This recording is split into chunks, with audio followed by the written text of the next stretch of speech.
Hi భవానీలు. ఈరోజు ఎంతో ముఖ్యమైన రోజు కదా, దుర్గాష్టమి అనమాట. దుర్గాష్టమి అంటేనే మన దుర్గాదేవికి చాలా ఇష్టమైన రోజు అనమాట. మరి ఈరోజు మా ఇంట్లో పూజ అయితే బాగా జరిగిందండి. అసలు అమ్మవారు ఆ గాజుల అలంకరణలో చాలా అందంగా ఉన్నారు. ఇప్పుడైతే చూపించేస్తా. ముందుగా అయితే అమ్మవారికి నేను ఇందాక చూపించాను కదా, యాపాకు అలాగే యాప తోరణాలతో, యాపాకు చామంతి పువ్వులతో అయితే అమ్మవారికి దండగుచ్చి వేసుకున్నా అనమాట. అలాగే ఎర్ర మందార పువ్వులతో అమ్మవారిని అలంకరణ చేసుకున్న. ఈ గాజులతో అలంకరణ కదా, అమ్మవారి చుట్టూ చూడండి గాజులు, రంగురంగు గాజులతో మా అమ్మ చూడండి ఎంత అందంగా కనిపిస్తుందో కదా. అమ్మవారికి ఇవాళ దుర్గాష్టమి అని చెప్పేసి స్పెషల్గా గాజులైతే అమ్మవారికి ఎదురు పెట్టుకున్నా అనమాట. అసలు అమ్మవారు అయితే చాలా బాగుందండి. ఈ గాజుల ముందు ఆ యాపాక మాలతో, నిమ్మకాయల దండలో, అలాగే ఎర్ర మందారాల మధ్య తల్లి ఎర్ర చీర కట్టుకున్న అమ్మవారులాగా కలకల్లాడిపోతుంది అనమాట ఈ పచ్చని తోరణాల మధ్య. ఇక ఇక పొద్దున్నైతే లేచి పనులన్నీ పూర్తి చేసుకుని గడపకు పసుపు రాసి బొట్లు పెట్టేసి వాకిట్లో పసుపు కుంకాలు వేసుకుని అయితే ఇక అన్నీ రెడీ చేసుకున్నా అనమాట. ఈరోజు అయితే అమ్మవారికి నేను పులగం ప్రసాదంగా పెట్టాను అనమాట. పులగం అంటే పెసరపప్పు అన్నమేనండి, దాంట్లో ఉప్పు వేయకుండా వాటిని వండుకోవాలన్నమాట. ఇంకా గ్యాస్ పొయ్యి అంతా ముగ్గులు వేసుకుని పసుపు కుంకాలతో బొట్లు అయితే పెట్టుకున్నా. ఈ ఈ పులగం మీద మనం ఏం చేయాలంటే బెల్లం పెట్టి అమ్మవారికి నైవేద్యంగా పెట్టాలన్నమాట. ఈరోజు దుర్గాష్టమి రోజు కనుక పులగం నైవేద్యంగా పెడితే చాలా మంచిదన్నమాట. అమ్మవారికి చాలా ఇష్టం కూడా. ఇక దీపారాధన చేసి పూజ అయితే మొదలు పెట్టేసాను అనమాట. మా చిన్న భవాని నేను కాస్త పనంతా చేసుకున్నాక ఇంకా 5-10 నిమిషాల్లో పూజ చేస్తా అనగా అప్పుడు చిన్న భవానీని లేపుతానండి. ఎందుకంటే చిన్నపిల్లోడు కదా, మళ్ళీ నాతో పాటు లేగిస్తే తనకి నిద్ర సరిపోదనేసి చిన్న భవానీని అప్పుడు లేపుతాను. ఇంకా అప్పటికి కూడా కాస్త ఒక 5 నిమిషాల దాకా పూజ దగ్గర కూర్చుని ముందుకి వెనక్కి ఊగుతూ ఉంటాడు. కాస్త నిద్ర అనేది కళ్ళ ముందే ఉంటుంది. ఇంకా పూజ అయితే బిగిన్ పెట్టేశాను అనమాట. స్వామివారికి ఇంకా ముందుగా అయితే ఇంకా ఆచమనం చేసుకుని సంకల్పం చెప్పుకొని శుద్ధోప స్నానం అంటే స్వామివారికి స్నానం చేపిస్తున్నట్టు మళ్ళీ ఆ నీళ్ళు మన మీద చల్లుకొని మనం కూడా శుద్ధైనట్టుగా ఇవన్నీ చేసుకోవాలండి. తర్వాత మన గోత్రనామాలు చెప్పుకుని పూజ అయితే మొదలు పెట్టాలన్నమాట. ఇంకా స్వామివారికి అయితే ముందుగా వినాయకుడి పూజ అయితే చేస్తాం కదా. మనం ప్రతిదానికి నేను ప్రతి వీడియోలో చెప్తాను కదా, మనం ఏ పూజ చేసినా కూడా ఫస్ట్ వినాయకుడినే మనం పూజించాలండి.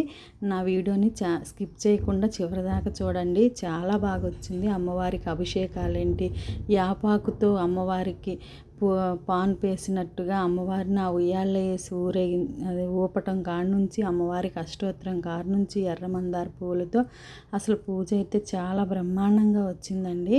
మీరు స్కిప్ చేయకుండా నా వీడియోని చివరి దాకా చూడండి. మీ అందరికి కనుక నచ్చితే లైక్ చేయండి, షేర్ చేయండి, సబ్స్క్రైబ్ చేయండి. భవానీలో అమ్మ దయ అందరి మీద ఉండాలని నేను కోరుకుంటున్నాను. అందరూ బాగుండేలా చేయాలని ఆ కనకదుర్గమ్మ తల్లిని నేను కోరుకుంటున్నాను. అందరూ బాగుండాలి, అందులో మనం ఉండాలి. అంతా ఆ తల్లి దయ వల్లే మనం ప్రతి ఒక్కళ్ళం ఇలా ఉన్నాము అంటే ఆ తల్లి దయ వల్లేనండి. అన్ని సుఖాలు ఇస్తే దేవుని కొలిచే వాళ్ళు ఎవ్వరూ ఉండరు. అందుకే కష్టాలు సుఖాలు అన్నీ బ్యాలెన్స్గా ఇస్తూ ఉంటారనమాట. ఎందుకంటే అంతా సుఖపడితే మనుషులు అనేవాడు భూమి మీద నిలవలేడండి. అందుకే కష్ట సుఖాల మధ్య దైవాజ్ఞలో మనం బతుకుతూ ఉంటామన్నమాట. అమ్మవారికి వినాయకుడికి అయితే అష్టోత్తరం చేశాను. అష్టోత్తరం అంతా అయిపోయిందనమాట. ఇప్పుడు మాత్రం అమ్మవారికి నేను అభిషేకాలు చేసుకుంటాను పసుపు కుంకుమతో. ఇవాళ పంచామృతాలతో అభిషేకం అయితే చేద్దాం అనుకున్నాను అనమాట. కానీ ఇవాళ పెరుగు అనేది తోడేయటం మర్చిపోయాను. ఇంకా అందువల్ల మళ్ళీ పసుపు కుంకుమతోనే చేయడం అయితే జరిగింది అమ్మవారికి.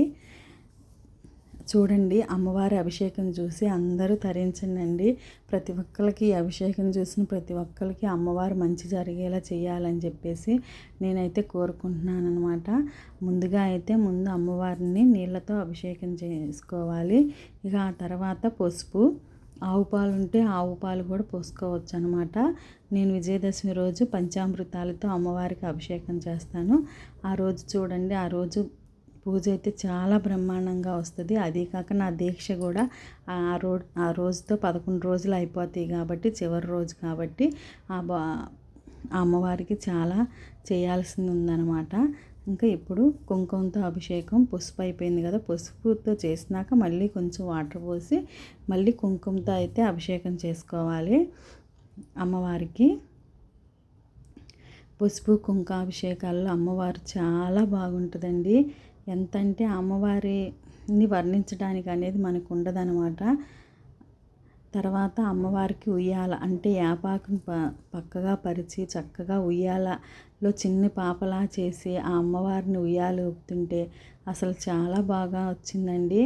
అమ్మవారిని అయితే ఉయ్యాలు ఊపినట్టుగా ఆ ఉయ్యాల్లోని అమ్మవారిని అలంకరణ చేసి పెడుతుంటే నాకు చాలా ఆనందంగా ఉందన్నమాట.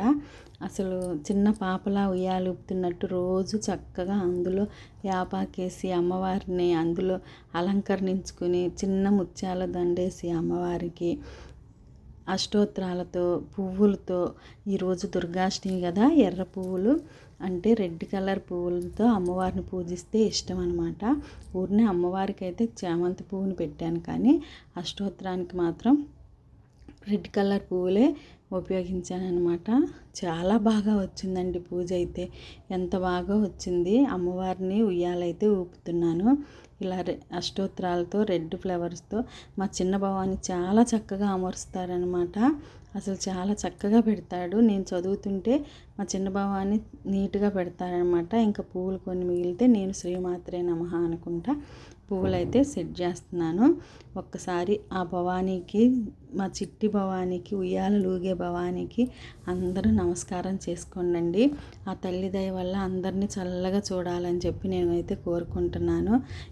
ఎవరు ఏ బాధలో ఉన్నా ఆ తల్లి తీర్చాలని చెప్పేసి నేను కోరుకున్న నా సబ్స్క్రైబర్లు అందరికీ మంచి జరిగేటట్టు సబ్స్క్రైబర్ అని కాదులేండి, అందరికీ మంచి జరిగేటట్టు చూడమని ఆ తల్లిని అయితే వేడుకుంటున్నాను. ఇంకా దీపం కూడా అమ్మవారి దగ్గర పెట్టి దీపాన్ని కూడా చక్కగా చామంతి పూలతో అలంకరించుకుని, ఇంకా వైట్ శంకు పూలు ఉంటే వైట్, బ్లూ కలర్ శంకు పూలు ఉంటే వాటితో కూడా అమ్మవారిని అలంకరణ చేసుకుంటున్నాను అనమాట. అసలు చాలా నిండుగా వచ్చిందండి. అమ్మవారు కూడా చాలా బాగా కనిపిస్తున్నారనమాట. అసలు ఆ ఎర్రటి పువ్వుల మధ్య అమ్మకి అందరూ ఒక్కసారి దండం అయితే పెట్టుకోండి. ఇంకా తర్వాత అట్లాగే లలితా సహస్రనామంతో కుంకుమ పూజ అయితే చేసుకుంటున్నాం అనమాట. ఆ గాజుల మధ్యలో అమ్మవారి ఫోటో, అమ్మవారి రూపం చూడండి ఎంత బాగా వచ్చిందో. రంగురంగు గాజుల్లో అమ్మవారు ఎంత బాగున్నారో కదా. కుంకుమ పూజ అయితే లలితా సహస్రనామంతో అయితే నేను కుంకుమ పూజ అయితే చేసుకోవడం జరుగుతుందన్నమాట.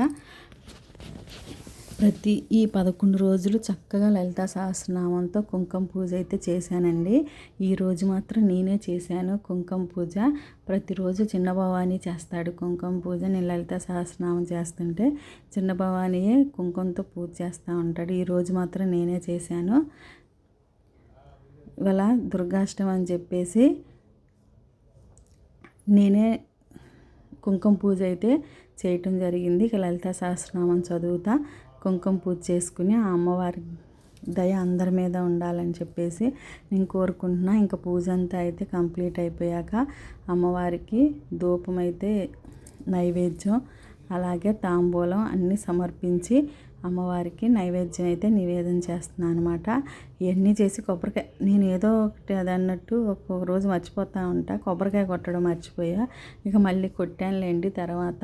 ఇంకా అట్లాగే ద్రాక్ష పళ్ళు ఉంటే ఆ ద్రాక్ష పళ్ళను అమ్మవారికి నైవేద్యంగా పెట్టి నేను ఈరోజు పులగం అలాగే బెల్లం ముక్క నైవేద్యంగా పెట్టి అమ్మవారికి అయితే నివేదించాను అనమాట.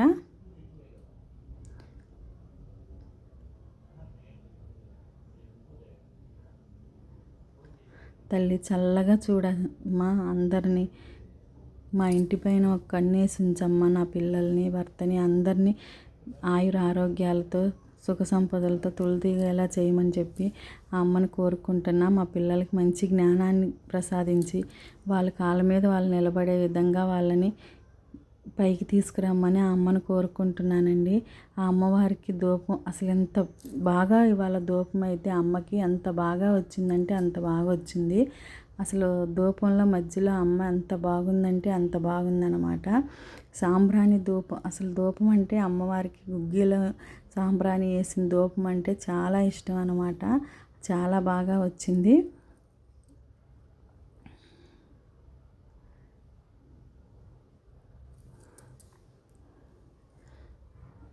ఇంకా ధూపం వేసుకున్నాక చివరిగా అమ్మవారికి హారతి అయితే ఇచ్చుకుని ఈరోజు పూజ అయితే ముగించుకున్నాను భవానీలు. మీ అందరికి కనుక నా పూజా విధానం నచ్చితే లైక్ చేయండి, షేర్ చేయండి, సబ్స్క్రైబ్ చేయండి.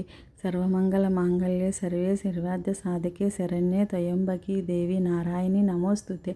హరహర మహాదేవ శంభో శంకర. నమ పార్వతీపతి. హరహర మహాదేవ శంభో శంకర.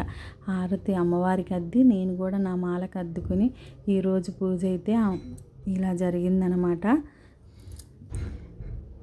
మా దుర్గాదేవిని అందరూ ఒక్కసారి చూసి నమస్కారం చేసుకోండి. ఆ తల్లికి, ఆ తల్లి దయ వల్ల అందరూ చల్లగా ఉండాలని నేను కోరుకుంటున్నాను.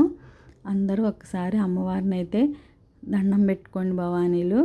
ఆ తల్లి అందరికీ మంచి చేస్తుంది. నమ్మిన వాళ్ళని ఎప్పుడూ చెయ్యి వదిలిపెట్టదు. ఆ తల్లి అందరికీ మంచి జరిగేలా చేస్తుంది ఈ దుర్గాదేవి.